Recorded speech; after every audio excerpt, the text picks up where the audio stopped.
విడాకులా? కంగారు పడకమ్మా. ఆయనతో నువ్వనుకున్నంత తేలిగ్గా విడాకులు మంజూరు కావని తేల్చి చెప్పేశానమ్మా. ఆయన మాటల్లోనే నువ్వే తనకి సరైన భార్య అని గమనించాను. ఏదో క్షణికావేశంతో వచ్చినట్టున్నాడు.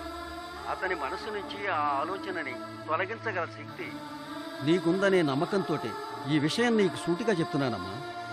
మీ అభిమానానికి చాలా థ్యాంక్స్ అండి. మీ మాటలు మనోధైర్యాన్ని పెంచుతాయి. మీ సంసారంలో ఎలాంటి అపశృతి రాకుండా చూసుకోమ్మా. God bless you. నమస్కారం సార్.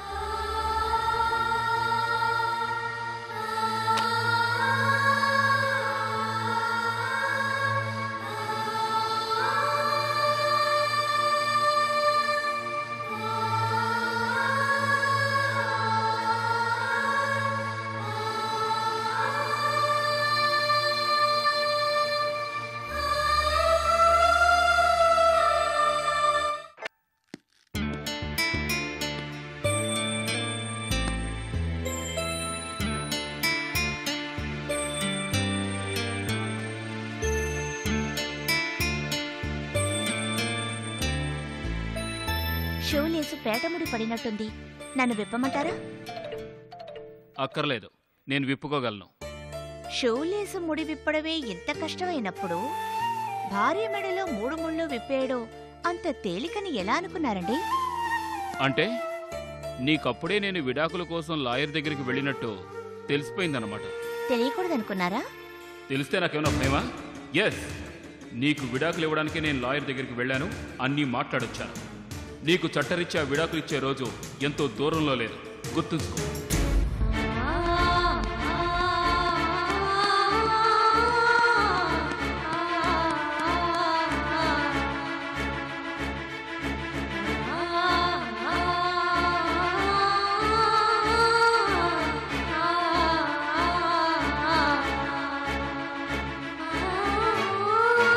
అమ్మా తరంగిణి, మీ అక్కయ్య కనిపించలేదని మీ నాన్నగారు రిపోర్ట్ ఇవ్వడానికి పోలీస్ స్టేషన్కి వెళితే ఆయన్ని జైల్లో పడేశారు. కొంతకాలం తర్వాత నీ కాపురం కుదుట పడుతుందనుకుంటే అల్లుడు గారు విడాకులు ఇస్తానంటున్నారేమిటమ్మా? అవన్నీ తర్వాత చూద్దామమ్మా. ముందు నాన్నగారిని విడిపించుకుందాం పద.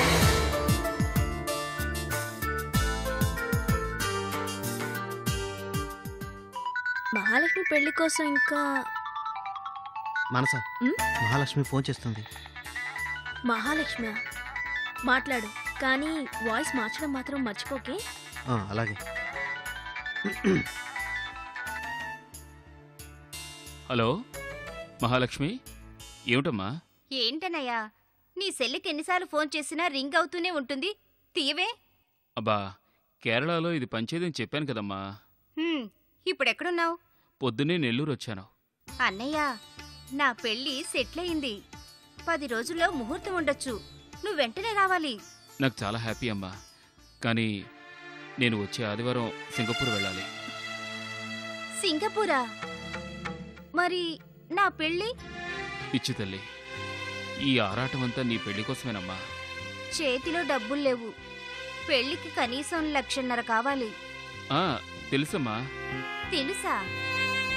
అవును, నీకెలా తెలుసు? పెళ్ళంటే ఆ మాత్రం అవ్వకుండా ఉంటుందా? నేను అరేంజ్ చేసే వెళ్తానులే. అయినా నువ్వు లేకుండా పెళ్ళేంటి? పోనీ తర్వాత చేసుకుంటాను. వద్దమ్మా, మంచి సంబంధం. పెళ్ళైన వారం రోజుల్లోగా నేను వచ్చేస్తానుగా. నువ్వు కాదనుకు తల్లి, నా కోసం ఒప్పుకోమ్మా. సర్లే, నువ్వు మాత్రం సింగపూర్ నుంచి సరాసరి ఇంటికి రావాలి. హలో అన్నయ్య, సింగపూర్ వెళ్తున్నావా? అవును సోని. అయితే నాకు మంచి మంచి బొమ్మలు తేవాలి. అలాగేనమ్మా. అన్నయ్య, మానసక్క ఇంట్లోనే ఉంది, ఒకసారి మాట్లాడతావా? ఇప్పుడు ఎందుకులేమ్మా? అదేం కాదు, 1 నిమిషంలో తీసుకొస్తానుండు. అన్నయ్య, ఒకసారి మానస్తో మాట్లాడు. మన ఇంటికి మహాలక్ష్మిలా వచ్చింది. సరే, త్వరగా పిలవండి, ఇందులో ఛార్జ్ అయిపోతుంది. ఛార్జ్ అయిపోతే ఛార్జ్లో పెట్టి మాట్లాడు. సరే, ఇంకో 5 నిమిషాల్లో నేను ఫోన్ చేస్తానమ్మా. హాయ్ అక్క. హాయ్ సోనీ. ఈ అన్నయ్య ఎవరక్క? ఈ అన్నయ్య నా కజిన్ బ్రదర్. అయితే నాకు కజిన్ బ్రదరే. నా పేరు సోనీ. నీ పేరేంటి అన్నయ్య? నా పేరు మధు. అన్నయ్య, నువ్వు ఫోన్లో మాట్లాడుతుంటే అచ్చో నీది మా అన్నయ్య గొంతులాగే ఉంది. అవునా? ఆ, ఆ, ఆ, నేను మీ బ్రదర్నే కదమ్మా. అదంతా సర్లే గాని నువ్వేంటి సోని ఇలా వచ్చావు? అసలు సంగతి మర్చిపోయాను. మా అన్నయ్య లైన్లో ఉన్నాడు, నీతో మాట్లాడాలట. రాకా? వద్దులే సోని. రాకా? రా. సర్లే పద.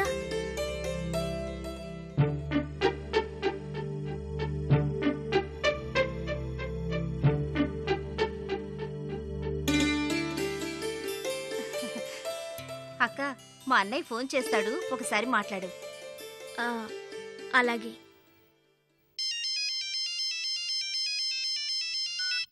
అన్నయ్య, మానస్ వచ్చింది, మాట్లాడు.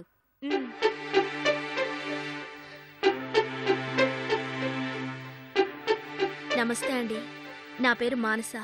ఏం మాట్లాడమంటావు మానస? అవునండి, పిన్ని గారు చెప్పారు.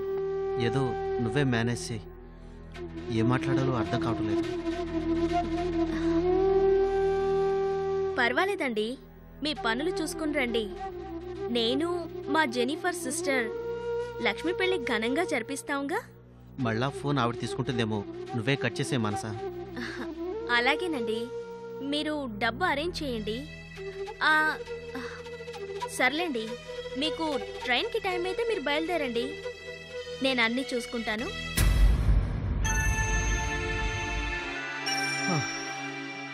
బ్రతికేనరా దేవుడా. ఏం చెప్పాడక్క? పెళ్ళేర్పాట్లన్నీ దగ్గరుండి చూసుకోమన్నారు. ఆయన ట్రైన్ ఎక్కుతున్నారట. అమ్మయ్యా, నువ్వు అన్నయ్యతో మాట్లాడావు, అదే 10,000. అదంతా సరే గాని నువ్వు పిన్ని ఊరికే టెన్షన్ పడకండి. పెళ్ళేర్పాట్లన్నీ నేను చూసుకుంటానుగా. అక్క, మానసక్కింట్లో ఇంకో అన్నయ్య కూడా ఉన్నారు తెలుసా? ఎవరు? అది నా కజిన్ బ్రదర్. ఏదో పని మీద వచ్చాడు.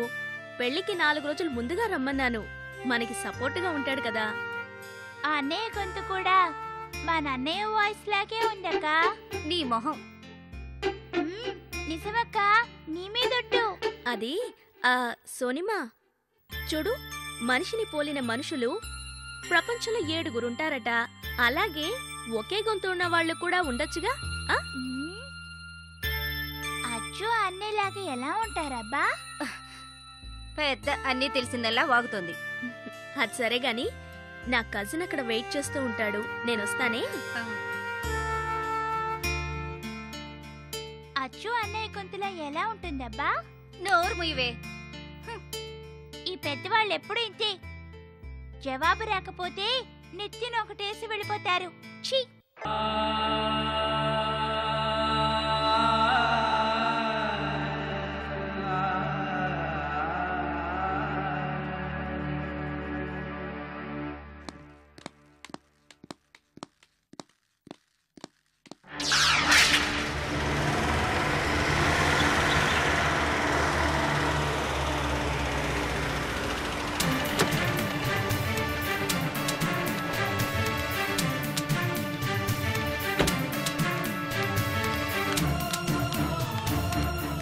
ఆగమ్మా, కూడా నిన్ను తీసుకొచ్చిందా? ఈసారి ఎస్ఐ ఏమని చూసారంటే ఈవిడతో పాటు నిన్ను కూడా ఎన్కౌంటర్ చేస్తారు. ఓ మర్యాదగా చెప్పండి. ఎన్కౌంటర్ చేస్తారా మీ ఎస్ఐ? ఇది చేయమను. మీ ఎస్ఐ చరిత్ర అంతా మా చేతిలో ఉంది, అర్థమైందా? అటు తప్పుకో, రామా.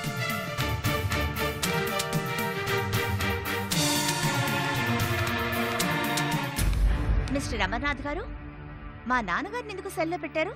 పేరు పెట్టి మరీ పిలుస్తున్నావు? నువ్వేమైనా కమిషనర్ ఆఫ్ పోలీసువా, లేకపోతే హైకోర్టు జడ్జివా? నువ్వన్న ఆ ఇద్దరికి జీతాలిచ్చే ఈ దేశపు సిటిజన్ని, వాళ్లే ప్రజల జీతగాళ్లు. నువ్వెంత? అడిగిన దానికి సమాధానం చెప్పు. Under what pretext, what evidence you have restrained my father unlawfully? ఏంటి లా మాట్లాడుతున్నావు? నా దగ్గర ఎవరైనా లా మాట్లాడితే లాకప్ డెత్, ఎదురు తిరిగితే ఎన్కౌంటర్. నా గురించి పూర్తిగా తెలిసినట్లేదు. పూర్తిగా తెలుసుకొని వచ్చాను. అమర్నాథ్ గారు, son of Rajaiah, you have gain unproportionate property worth 1 crore. చాలా? ఇంకా చెప్పాలా? అబ్బా, చాలా ఇన్ఫర్మేషన్ తో వచ్చావన్నమాట. Come to the point. ఎవరు నువ్వు, ఎందుకు వచ్చావు చెప్పు, మిగతా కదా నేను చెప్తాను. నేను గోవిందరావు గారి రెండో అమ్మాయిని. నా పేరు తరంగణి. మర్యాదగా మా నాన్నగారిని రిలీజ్ చేయి. హంతకుండా రిలీజ్ చేయమని దబాయిస్తే నీ మీద కూడా కేసు పెట్టాల్సి వస్తుంది. Take care. అమ్మా నేను చెప్పలమ్మా, వీళ్ళంతా రాక్షసులు ఏమైనా చేస్తారు. నువ్వు ఊరుకోమ్మా. మా నాన్నే హత్య చేశారని చెప్పడానికి మీ దగ్గర ఉన్న ఎవిడెన్స్ ఏంటి? నీకు చెప్పక్కర్లేదు, రేపు కోర్టులో చెప్తాను. నో,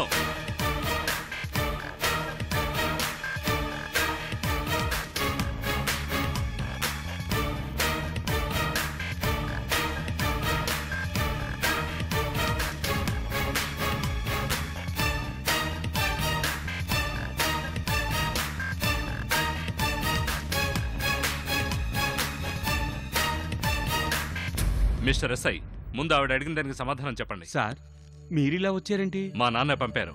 ఎమ్మెల్యే గారా? అవును. వెంటనే గోవిందరావు గారిని రిలీజ్ చేయండి. ఒక్కసారి నాన్నగారితో కూడా మాట్లాడి. ఎస్ఐ గారు, నేనే స్వయంగా వచ్చి మాట్లాడుతుంటే మళ్ళీ నాన్నగారితో మాట్లాడతానంటారేంటి? కమాన్, రిలీజ్ చేయండి. అలాగే.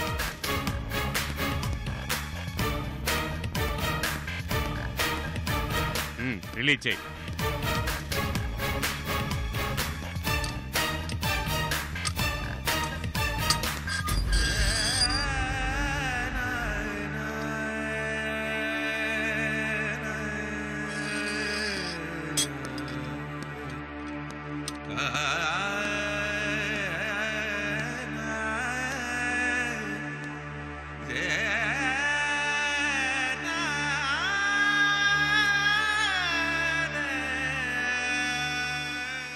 సార్, నన్ను మీరు పూర్తిగా అపార్థం చేసుకున్నారు.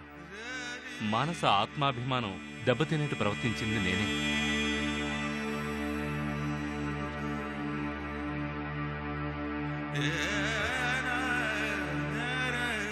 ఆమె ఆత్మహత్య చేసుకునేంత పిరికి మనిషి కాదు. మానస ఎక్కడున్నా వెతికి తీసుకొస్తాను. జీవితాంతం కలిసి కాపురం చేస్తాం. నన్ను నమ్మండి.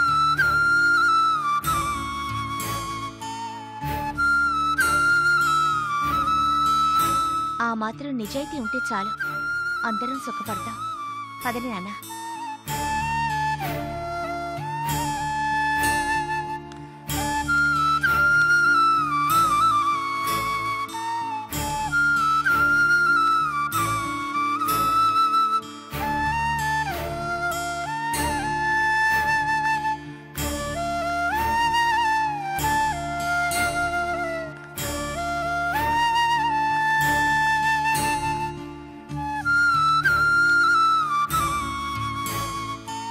ఏమండి, రండి.